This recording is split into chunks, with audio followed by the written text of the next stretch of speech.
beautiful. Now I want to be very clear here, everybody. Not a big vagina.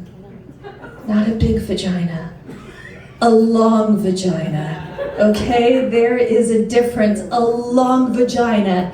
It's not like it was a 6-lane bus terminal. No. No, it was like a single car lane tunnel that weaves through a Swiss Alp. Because the European cars are small. She gets it tight, right? Tight.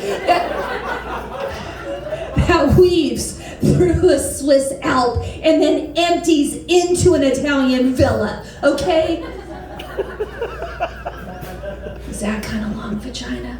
And you know, I am Italian American, so that's what I think that area is like an Italian villa. You know?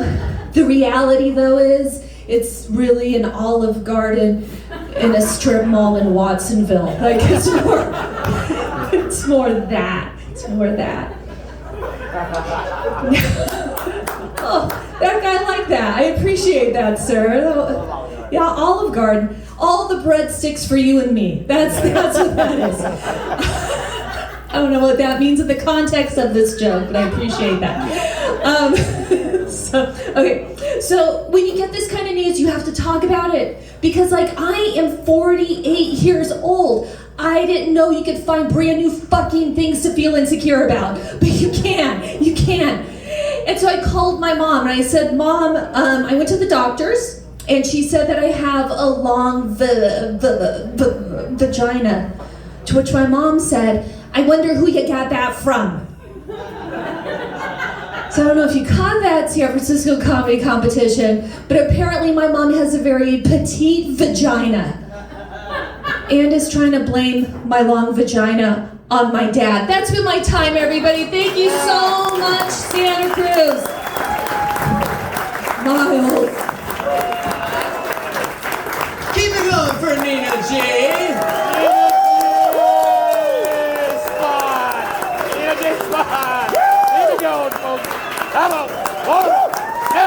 Encore point, Nina G. Encore point. Alright, we got a couple left. We're almost there. Next comic, come to the stage. Absolutely hilarious. He's got a good chance to win the whole thing. Give it up for Barunji.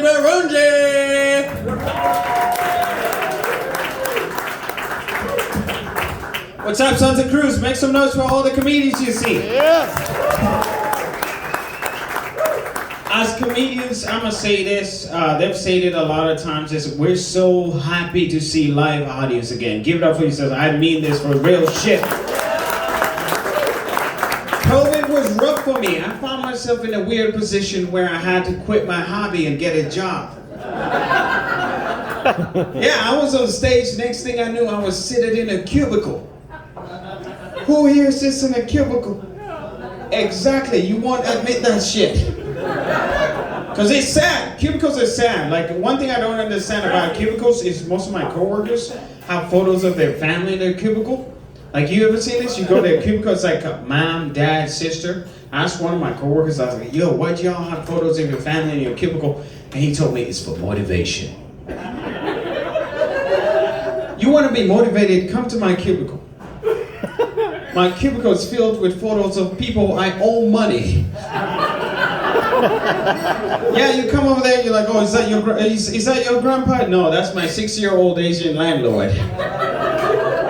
I owe him $300,000. Is that your wife? No, that's the stripper that takes my money every month. Is that your dad? No. I owe him money too, you know? Yeah, man. So it's so good to see you guys. I love traveling for comedy, but it sucks that the best cities for comedy are also the most expensive cities. New York, LA, Santa Cruz.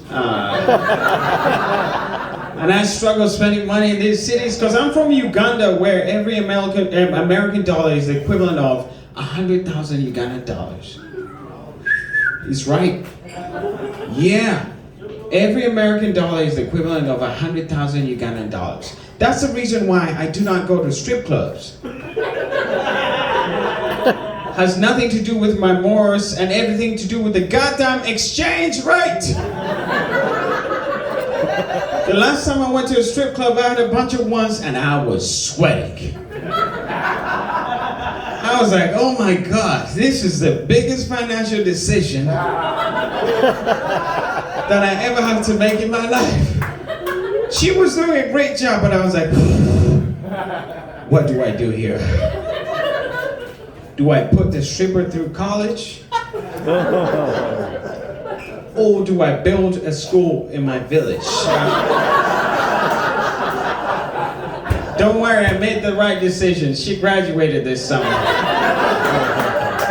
Oh, it gets better. She got a job with a nonprofit that builds schools in Africa. It's called Killing Two Birds with $1.